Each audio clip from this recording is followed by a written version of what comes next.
Good morning, everybody. It is time to begin, or finish, however you want to talk about it, but we're going to be finishing up Hebrews today, and these types of wrap-up classes are always kind of weird for me, because I never really know how to take them. They're kind of a mixed bag. You're going to talk about a little bit of this, a little bit of that.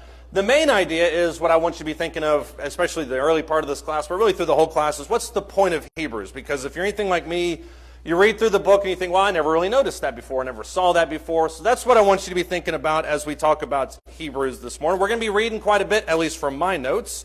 But this can also be an all-of-us-driven class. So if there's some things you want to discuss, if there's questions you have, I know we went through it relatively quick, we always do, but if there's things that you want to discuss more, feel free to throw them out and we will address those. Even if it takes the whole quarter. I don't have a ton. I want to study and look at some various things that I think are important. But it's totally fine if we want to look at other things. So that's kind of the plan for this morning. Before we get started, though, I'll ask John if he doesn't mind to lead us in a word of prayer.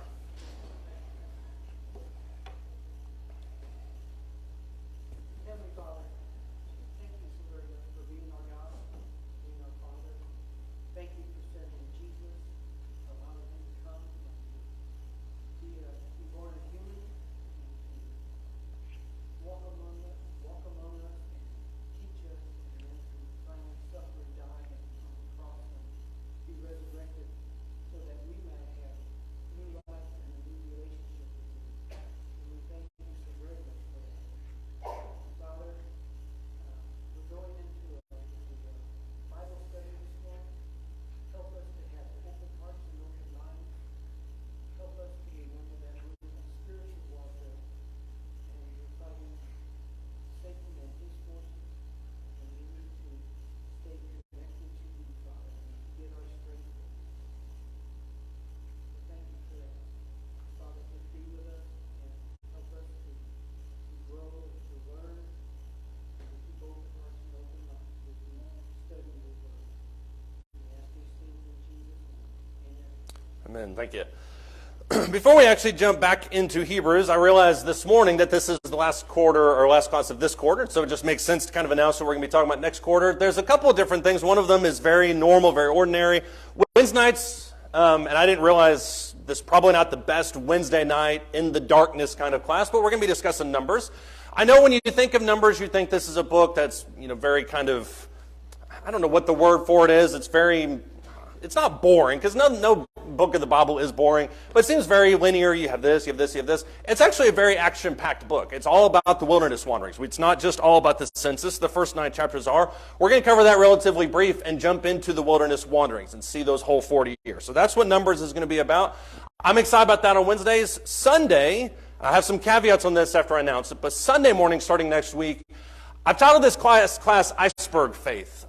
This is a class that is, if you're familiar obviously with the idea of an iceberg where you have the things that's visible up top, that's what you can see.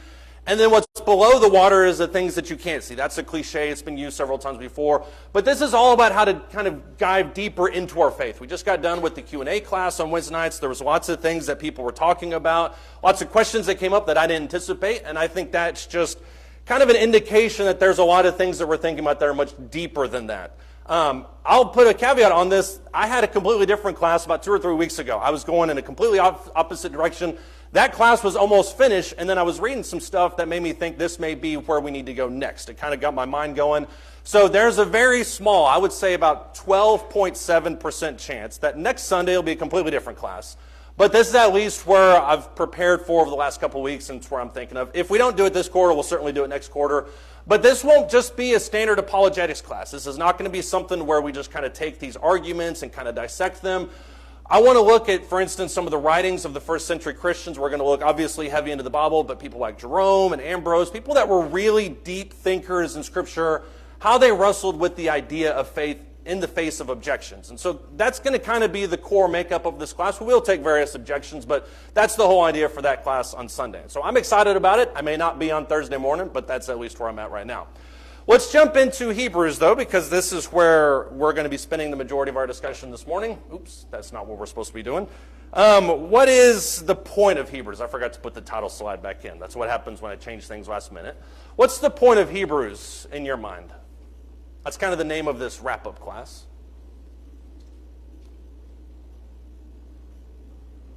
Yeah, Colin? Yeah, keep your faith, keep strong, keep pushing on. That's certainly a part of it, yeah. You said that with a very superior type of tone, the superiority of the New Testament over the Old Testament, Jesus over the Old Testament. I do agree with that too, and that's an argument that he makes because of, I think, what Colin's talking about. You need to go deeper, you need to keep moving on because that's the future. It's not something else. Paul?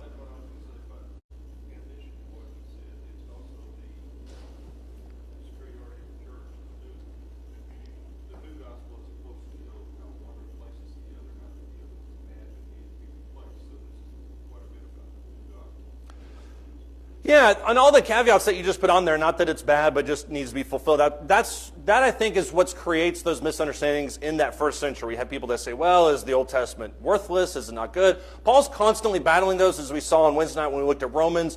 Paul constantly anticipates these types of objections and he answers them. I know Paul maybe didn't write Hebrews, but the same style is there, where he's kind of answering all these objections, because a lot of people would not agree with that. John?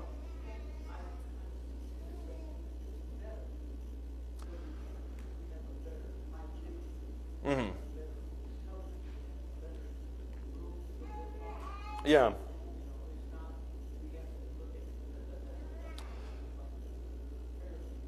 Right.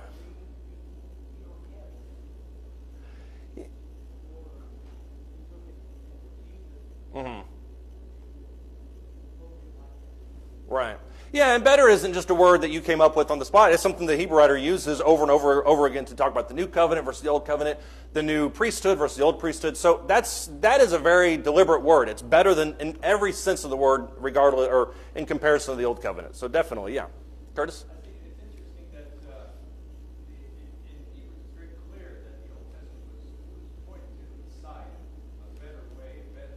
In fact, Moses, or rather, I should say Jeremiah, taught today the new covenant was being made, not the old. Right. And it goes correlates so well with the fact that the various reasons that they were given the law at all, one of which was there was a tutor or schoolmaster raised in Christ. Right. Yeah, and if you think about the way that the Hebrew writer used the Old Testament, it's the exact same way that you're talking about there, where it says the tutor to lead us to Christ. And you can't throw a frisbee and not hit an Old Testament reference inside of Hebrews, because he's constantly referencing the Old Testament. And I've mentioned this a couple times with different people this quarter. I think when you look at the way that Paul, especially in the Scriptures, it mentions that he goes into the synagogue and he preaches to them from the Scriptures that Jesus is Christ. A lot of those are the arguments that I think Hebrews makes. You go into the Old Testament, you look at these things, you see the fulfillment in the New Testament. I think that really makes up the core of this argument, for sure. All right, I've got this side of the room now. Let's get over to this side. I think in addition to everything they've said, I tried to repeat it because yeah. Thank you. I'll take that.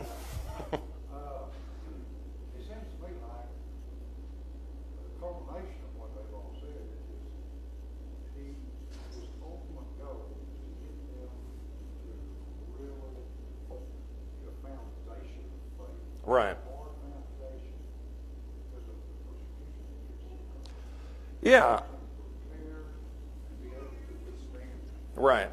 I think that is kind of 2 points in one. Number one is the idea that you need to have a deeper faith, which we'll talk about here more in just a second. But the second thing is because the persecution is coming. You certainly see seeds of that in the first several chapters. When you get to 10, 11, 12, you see that kind of in full bloom, where the writer is talking about how persecution is incoming, you need to be ready for it, that type of stuff. Well, the way that you get ready for it is, as you mentioned, by having a deeper faith. And so I do think that's kind of his overall point, for sure. Mm-hmm. Mm-hmm. The practical sense for his audience is those that were struggling to let go of the old law as they were coming into the church. Mm-hmm. Letting go of some of those practices. Yeah, the argument was never that they couldn't let go at all, or they couldn't let it go a little bit. It's the idea that they needed to let go of all of it, because we tend to kind of keep a little bit of this and then we embrace the new, and we kind of keep this as our safety net. And that's, I think, as you mentioned, that's what the Hebrew writer is really pushing towards, is you need to let go of all of that, fully make the transition, because the persecution is coming. You can't have it kind of both ways. Yes, visitor number 6. Go ahead. We studied this, we did at Hebrews 12, 1 through 2 as the theme verse. Therefore, since we are surrounded by so great a cloud of witnesses, let us also lay aside every weight and sin which clings so closely, and let us run with endurance the race that is set before us, looking to Jesus, the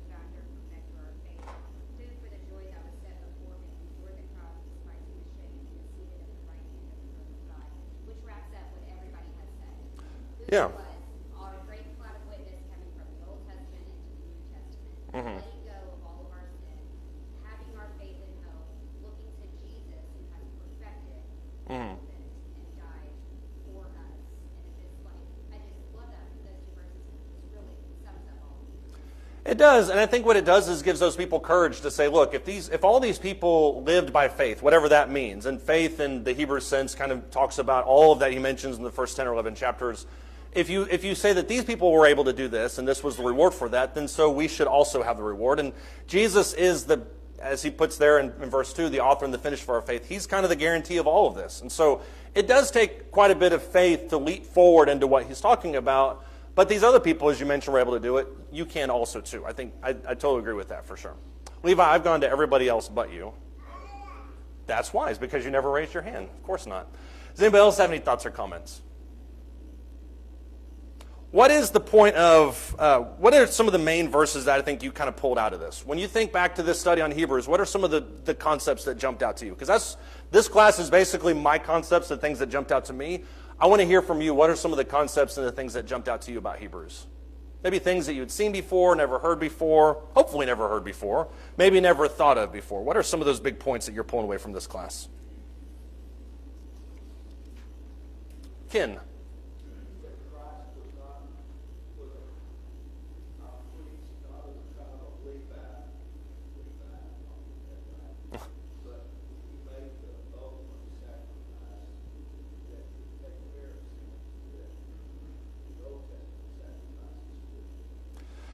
Yeah, Jesus' sacrifice, and this is one of the big realizations for me too, is much more encompassing than we realize. I think sometimes we put Jesus' sacrifice in a box and we say this is what it was, and we kind of put it over there.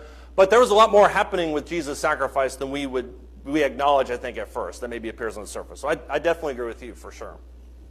Yeah, Paul?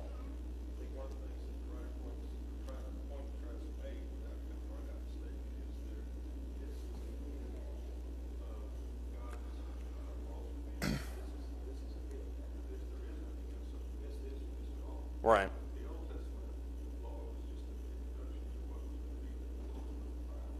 Yeah. It was the tutor, but there's a point in which the tutelage needs to end. And as he mentions in Hebrews chapter 8, verse 13, that which is growing old is ready to vanish away. That same thing applies in other aspects when he says, look, if you don't embrace this, there's not going to be another sacrifice. There's not going to be another forgiveness. There's none of these types of things.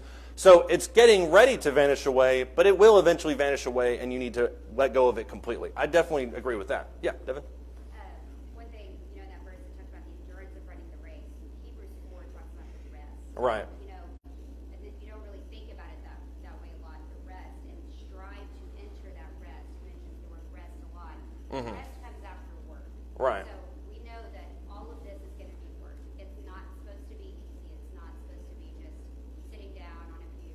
It is work. Our love for God, everything is work, and we have to keep doing it, and we have to strive for that rest. But not only that, you can lose that rest. Hebrews 4 talks a lot about that. You must stay diligent. You must stay obedient, because disobedience will lose you. Yeah.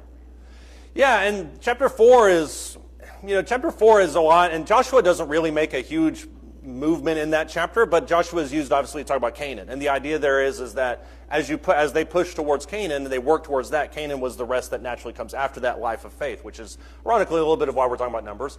But I think also when you look at the verses before that, and you mentioned this a second ago, when it pairs disobedience and disbelief right there together, both of those go hand in hand. If you don't believe, you're not going to obey. And to not obey is to not believe in the first place. So it doesn't seem like work to say that I believe in something, but if belief equals action, then it is a work. It's a lifetime of work. So there's a lot of things that take place there.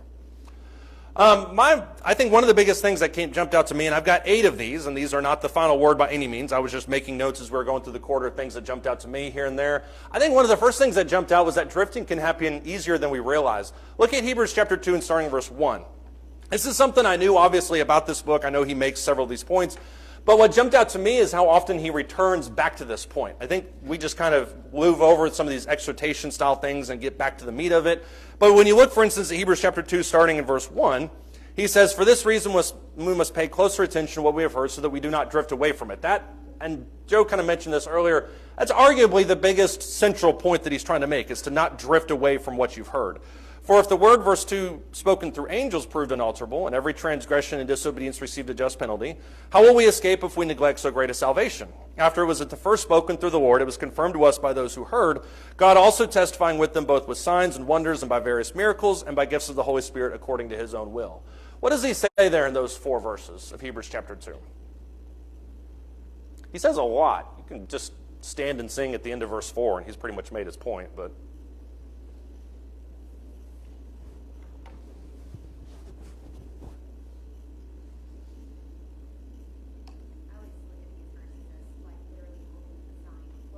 Yeah. All of these people have told you about this greatness, these angels. You have no reason not to believe. Now, believe, follow through. This whole drifting away, how should we escape if we neglect such a great salvation? It's been provided to you. Why would you walk away from it? Well, and I think that's, and I think this is a kind of a side point, but right alongside what we were talking, that's kind of the point of what he's talking about, is nobody willingly makes the decision to go away from God. I mean, I think very few people, when they, especially with believing Christians, which is the audience. I mean, the book of Hebrews is written to Jews who became Christians. He's not addressing people that have willingly made the choice to go away from it, but he is addressing people that can kind of drift away from it. And I think that's a very interesting illusion. What does it mean to just drift? And this is why I mentioned earlier that I think this idea comes up all over this book. Yeah. I like the idea of it's normally used, the analogy when they're talking about, I think, the tongue versus a rudder of a ship. Yeah. The idea when you lose over a great distance, you think of your lifespan. Right. Whenever you lose your focal point, whenever you lose that, we're supposed to be pointing towards Jesus. Right. His teaching. Whenever you get a little bit one way or the other over a long distance, and in this case being like human lifetime. Right. You can end up somewhere you never meant to be. Yeah. I actually hadn't thought about James 3, but that's a good analogy too, because if you think about these little choices that we make in our life, rarely do we ever say to ourselves, well, I'm just going to turn away from God. It begins with saying, and this is obviously a very superficial, or it can be a superficial statement, well, I'm just going to sleep in through Bible class. And that's for everybody that's watching, that's not a slam on anybody in particular. And then you say, well, I'm just going to sleep through Sunday morning. And then eventually I'll just skip Wednesday night. And it just, these little decisions that you make over time, you end up, as you mentioned, way far away from God, and you never intended to be there. And so I think that's why when you mentioned the idea of fixing your eyes on Jesus, that's why he cycles back around in Hebrews chapter 12 and says, fix your eyes on him, because that is our North Star, for lack of a better phrase. You can also make the illusion that we drift away if we don't have an anchor. You use a focal point. Hebrews chapter 6 cycles back around to that. Hope is the anchor for the soul. So he returns over and over again to this point of not drifting away, which is not intentional, but it does happen more oftentimes than we realize. Anybody else have any thoughts on that? What else is he doing here in Hebrews 2, verses 1 through 4?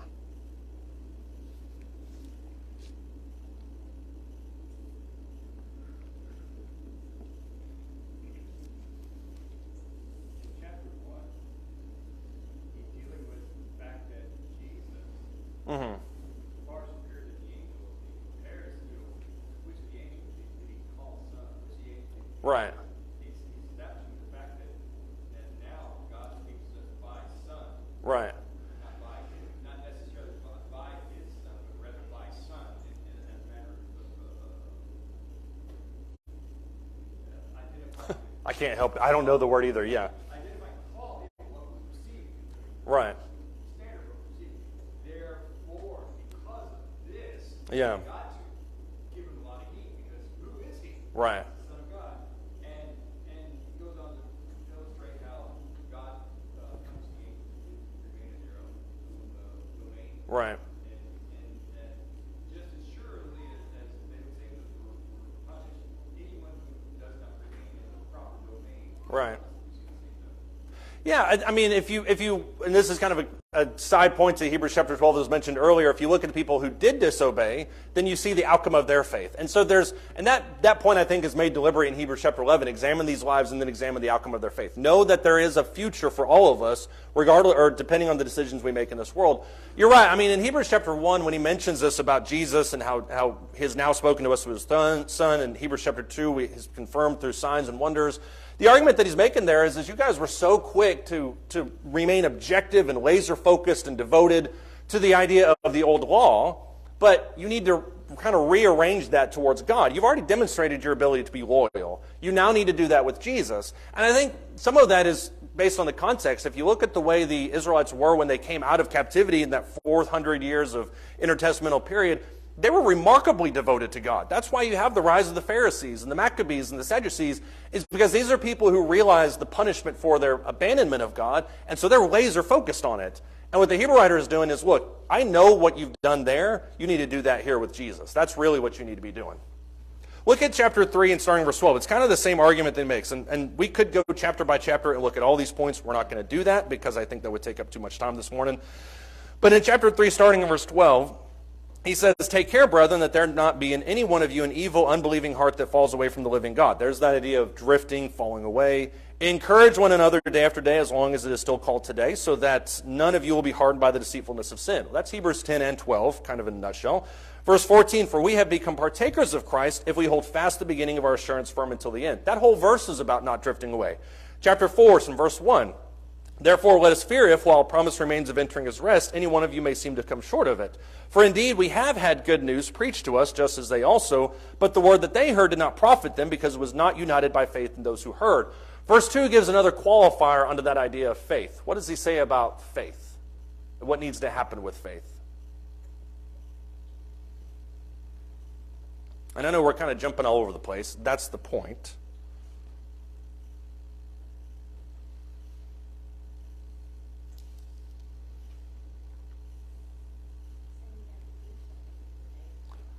Right, you have to do something with it. I mean, you have the word that's preached to you. All of us, regardless of your background, have had the opportunity at some point to listen to the word of God. Maybe you read it, you study it, you hear from a friend, whatever. The question is, are you going to do anything about it? And I think that's also kind of the point of this entire book. You've heard all these things with the Old Testament, the prophecies, these different things.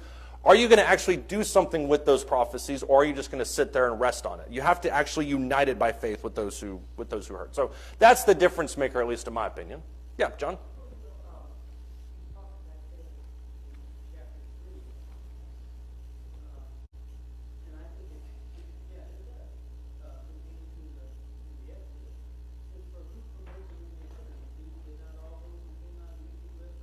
Right.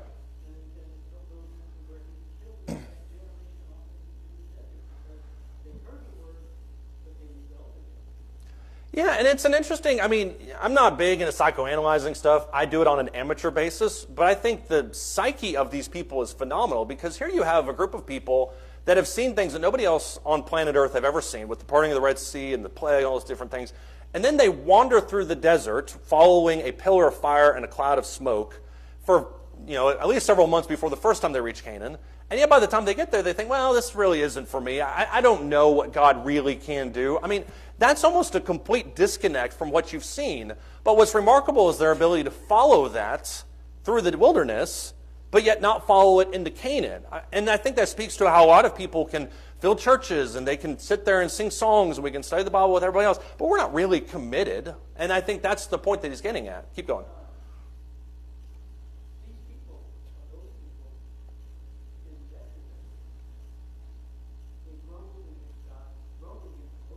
Mm-hmm. Right.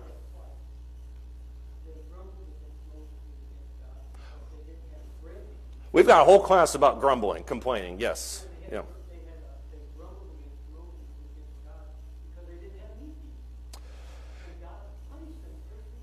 Yeah.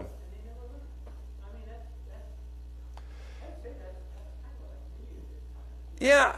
And that's really what I want to get to with the numbers class on Wednesdays, is we look at these people and we think, well, how dense can they be? Well, you're realizing you're reading 40 years of history in about 9 chapters, for one.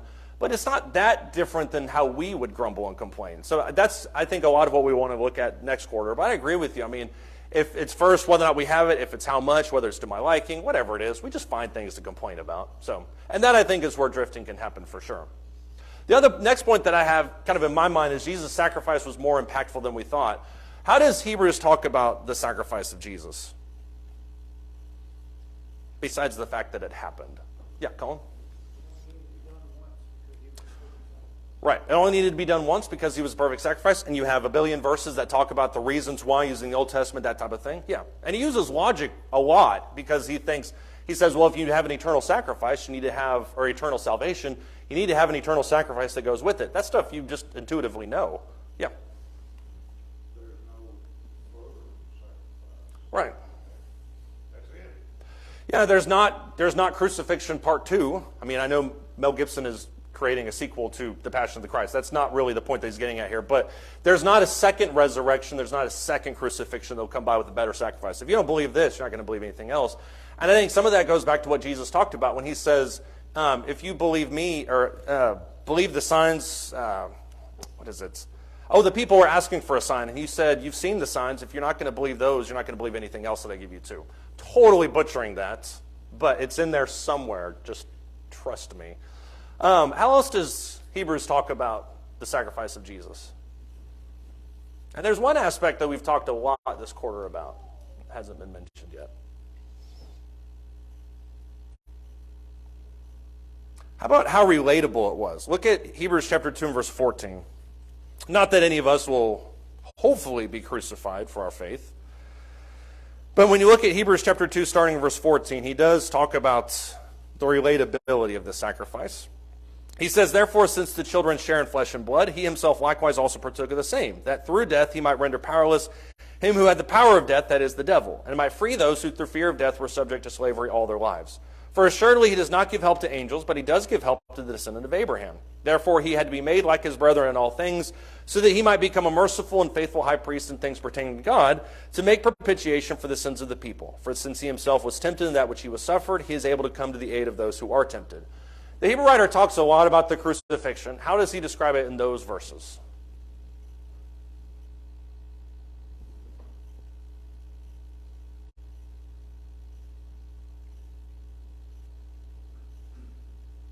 Or what verse jumps out at you?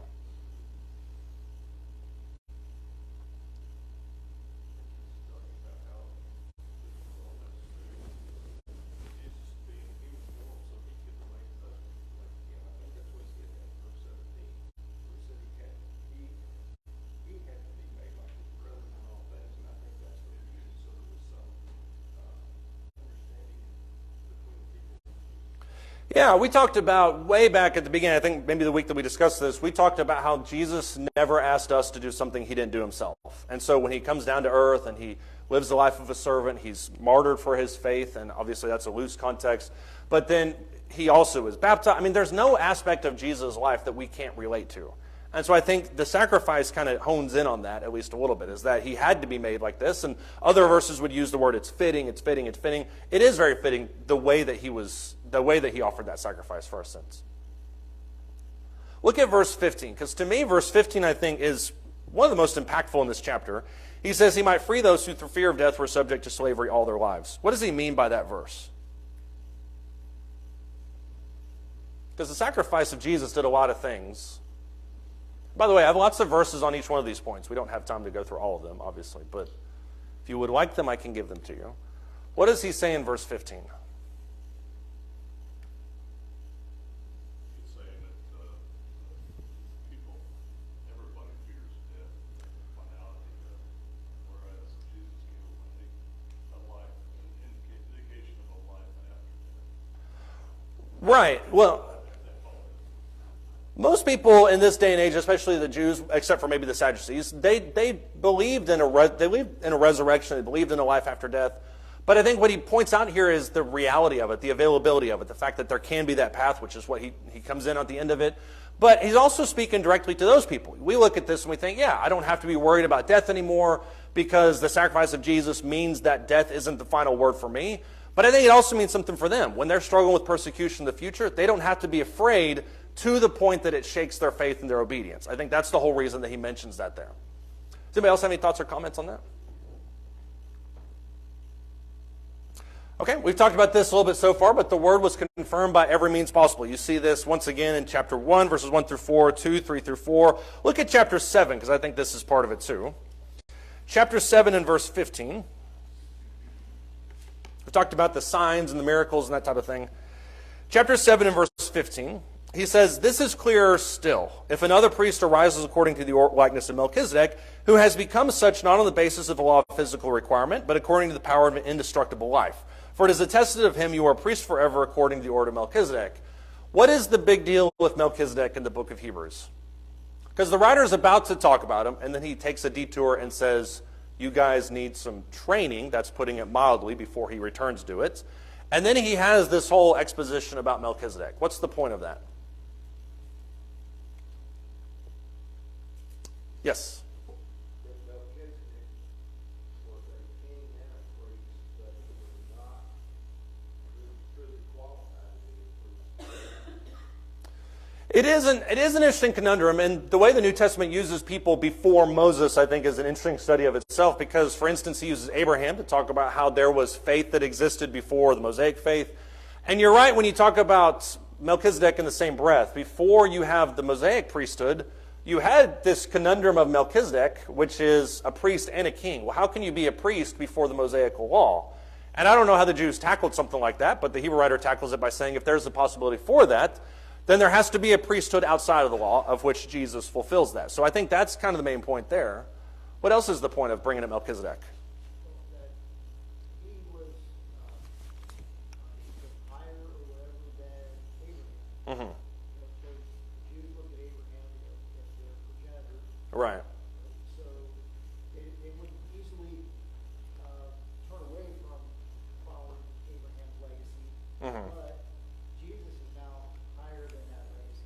Right. The words are not believed. No, well, I mean, everybody struggles with Melchizedek. Don't feel bad. But yeah, when you look at what he mentions there in Hebrews chapter 7, the tithing that comes through the loins of Abraham through Levi, it does, and I got this backwards that day, but I think my brain doesn't work there. The lesser is blessed by the greater, I think is the phrase there. And of course, I've got it backwards, I'm sure. But the idea there is that Melchizedek is, I think, man, I struggled with that chapter that day. I think Melchizedek is higher than Judah, and so you have the one paying tithes of it. But the idea is that there's something higher than Abraham. There's something higher than Moses, and that's kind of the point that he's grappling towards. But that's not really all that he talks about when he discusses Melchizedek. What else does he discuss with him? We tend to focus on the priest and king aspect, which is important, but that's not the main thrust of that prophecy of Melchizedek.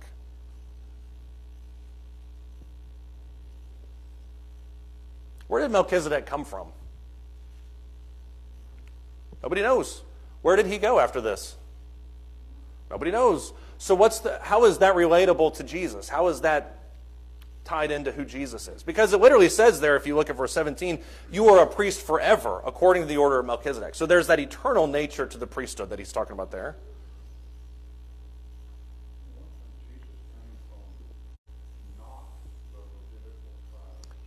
Mm-hmm. Right.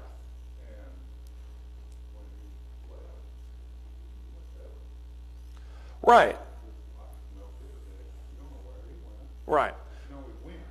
Yeah, he went somewhere. We don't know where he went. The scripture doesn't teach us or doesn't tell us where he went, where he came from before that. I have my own thoughts about that, but that's secondary to this. But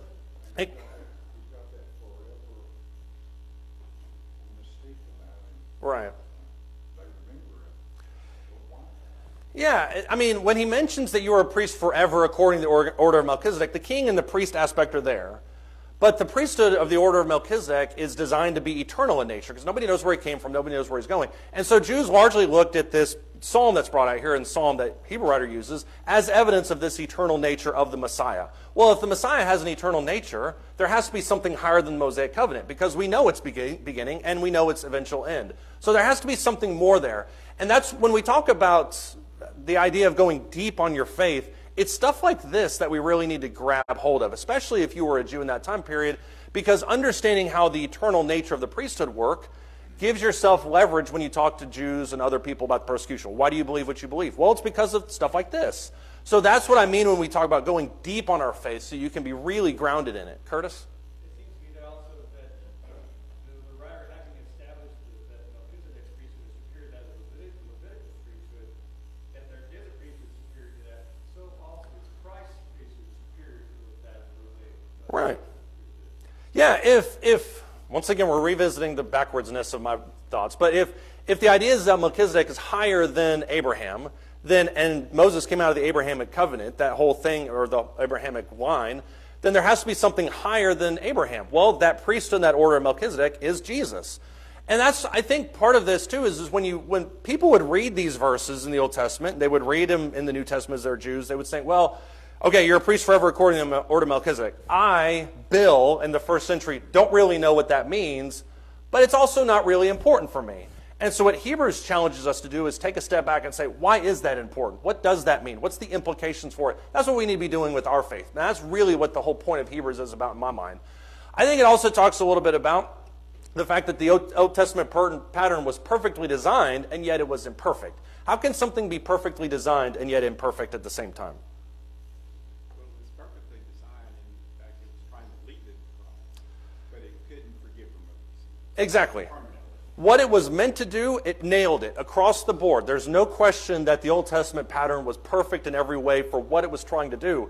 The point was, as you brought out, it was never designed to finish your faith. It was never designed to give you eternal salvation. And that's the imperfect nature of it. Curtis, did you have something? Okay. Levi? It also showed the Jewish people, and then by extension mankind,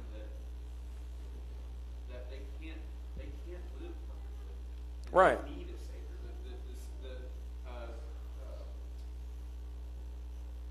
Paul talks about how there were things that are brought to light that are sin that he wouldn't have known were sin. Right. Without the law, without having the law. Yeah. He knew it was sinful. And so by the Old Testament shedding light on things that God is displeased with, Mm-hmm. these people were made they were able to know what was sinful, and then understanding that sin separates them from God. They need someone to bridge that gap with them. Right. Under the old law, that gap was, I don't know how to describe that, but somehow bridged, temporarily, maybe, or in a, not a facade, but, animal Yeah. sacrifices for the priesthood and stuff, it was to make atonement, but it was really more just a reminder for them to understand that, hey, realize that you're not in the right way with God, and we have to do something.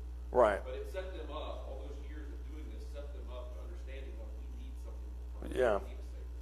Yeah, if we talk about going deep on our faith, and we can do this in any way that you really want to, but if you want to have a fun thought experiment, and you can think about this during the sermon today, you can re-listen to the sermon later if you want to, but if you're thinking about ways to go deep on your faith, just have a thought experiment and think about how different the New Testament would be, at least our approach to it, if we didn't have the Old Testament. There are people that would say, well, the Old Testament is important, the New Testament is what you need to focus on. Well, I disagree 100%, because the Old Testament is where you learn things about grace and obedience and law keeping and who God is and all these different things. And we'll talk about this a little bit during the Numbers class, but when you're talking about the people that were coming out of Egypt, it's not just you have Israelite 1 and then Israelite 1A. This is a hodgepodge of people that didn't understand hardly anything about God.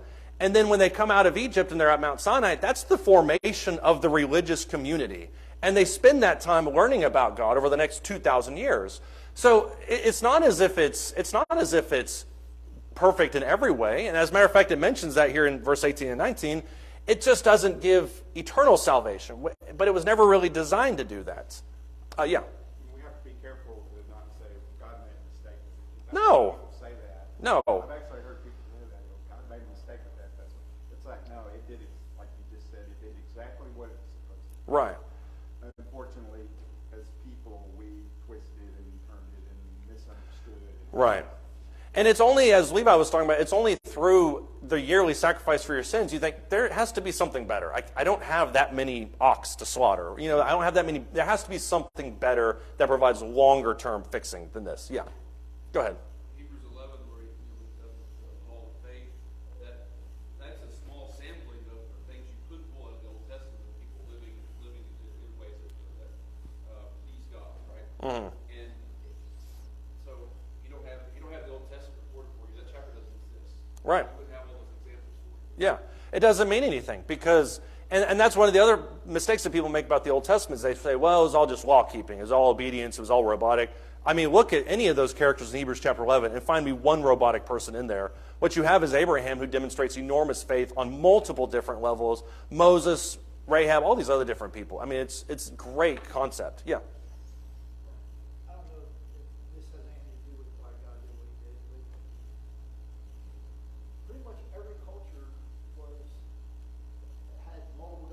Yeah.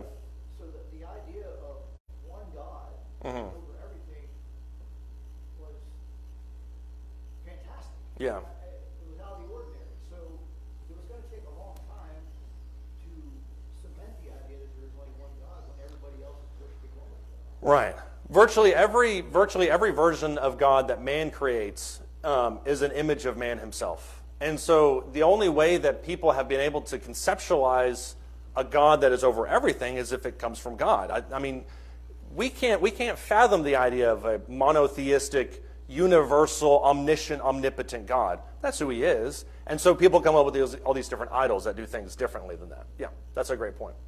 I've got another page. We've got 7 minutes, so we won't probably read as much of this. But the Bible, or the people God glorifies, are the ones who do their job. This is not any kind of commentary on anything in today's world, and it's certainly not saying that there's no emotion baked into this. But you see very obvious versions of this. What's the biggest example of the fact that God glorifies those who simply do what he asks of them? We talked about it several times this morning. What's the biggest example in Hebrews? Chapter 11 is a perfect example of that. These are people who God asked to do something. They did it, and they saw the outcome of their faith. There's another big one, though, in Hebrews. Where else have we seen that one?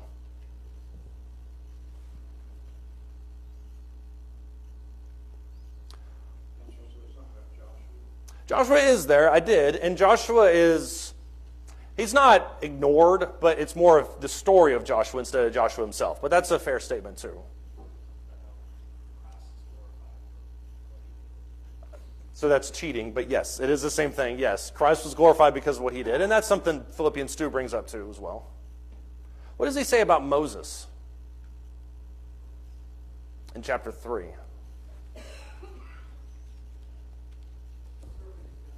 Right.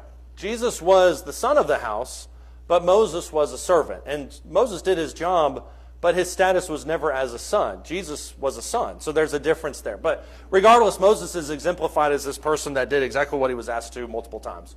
Another one that kind of jumped out to me is this idea that storms cause us to anchor deeper than ever before. What does persecution do to our faith? Hopefully it doesn't shatter it. That would not be ideal. What does persecution do to our faith? If, this is a big if you find yourself in persecution and you're there for the right reasons. Right. And you're able to weather that storm. You come out on the back end stronger because you know if you're being persecuted because you're following God's law.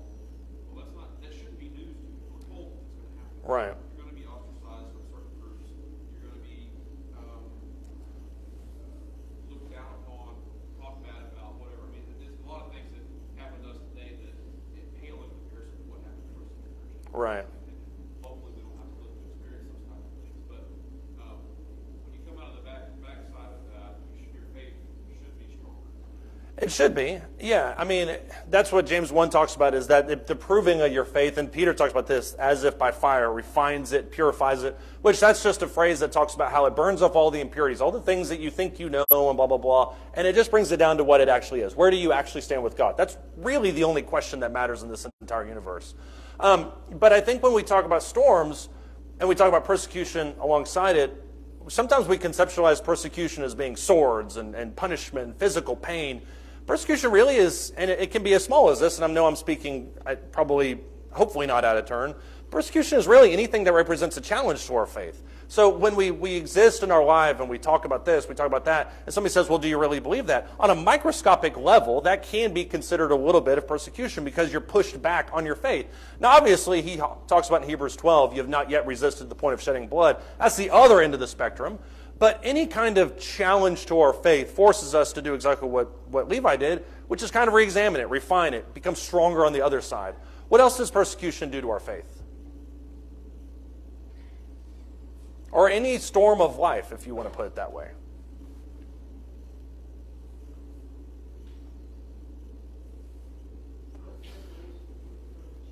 It's what? Okay, explain a little bit more about that. In non-farming terms, because I am not a farmer, but okay. See, I knew we were friends for a reason. But, we have a lot of things that cling to us. Right. And if we have the proper response to those things that Right. they go away. We have to focus on what it really is foremost in our lives. Yeah, it burns off all those impurities. It burns off all the things that don't matter. I think in a side point, or maybe another analogy you can use along these lines, is if I say something like, well, I believe that, which I know I'm opening myself up to somebody in particular here. I'm looking right at them. But if I say the Fords are the best cars ever made, nobody object. But if I say the Fords are the best cars ever made, and somebody like Ken comes up and says, well, actually Ford isn't the best, this is the best, what is that going to make me do about Fords? Do not say abandon it. But what am I going to do? What's that? Defend Fords, exactly. Not Henry Ford, but I can defend the car. But ultimately it's going to make me say, well, why do I believe that? If I'm honest with my belief on that situation, it's going to make me say, well, why is it that I believe that? Because Ken brings up some very convincing, albeit futile, arguments. But why is it that I believe that? And I think that forces us to go a little bit deeper on our faith. And so storms cause us to anchor deeper because we're forced to re-examine why we believe what we believe. And that's, I think, what produces that depth and what produces that perseverance and that staying power. So storms cause us to anchor deeper than ever before because when your faith is tested, you think to yourself, well, why is it that I believe that type of stuff? Go ahead.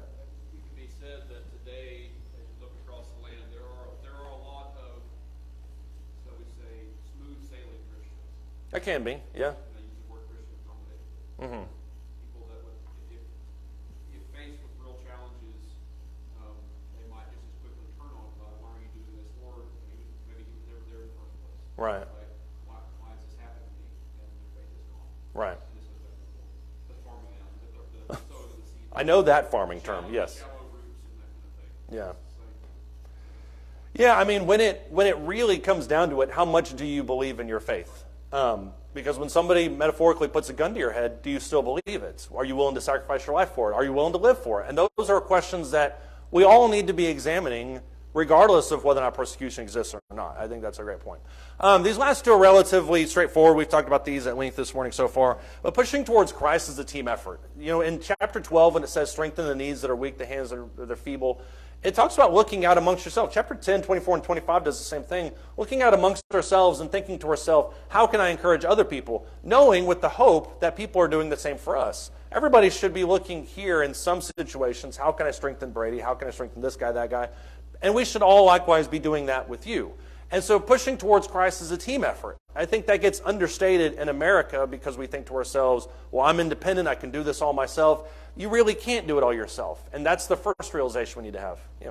realizing that, yes, even that obviously the apostles had a task moving forward after Christ's death and resurrection, but realize that even in Christ's time on this earth, he surrounded himself with faithful Right. believers. Who all then abandoned him. But you are right. At least on his time on earth, he had them. And he still had John. I mean, and that for a brief period of time, they were all gone. But then he entered them amongst them 24 hours later in the upper room. So he's surrounded, you're right, he surrounded himself with people that he knew would be devoted to him. Yeah. I'm not trying to minimize the point. But yeah, you're exactly right. If even Jesus needs that, then I think we do too. The last one, and this is something we've talked about already several times, but courage comes through deepening your faith. If you ask yourself, well, I don't know how it exists in persecution. I don't really, why am I not the evangelist that I should be and talking to other people about my faith? Why do I not resist temptation as I should? Well, think about how your faith exists. Is it deep enough that you can handle persecution? Or is it something that you just kind of are here on Sundays and Wednesdays and that's that? I mean, true courage comes from a deep conviction in what you believe. And I think that's one of the reasons why the iceberg faith class next quarter, I think, is a great carryover from this, is because it helps us to do that type of thing. Does anybody have any thoughts or comments before we end? All right. If not, we'll pick up next week. Thank you, everybody.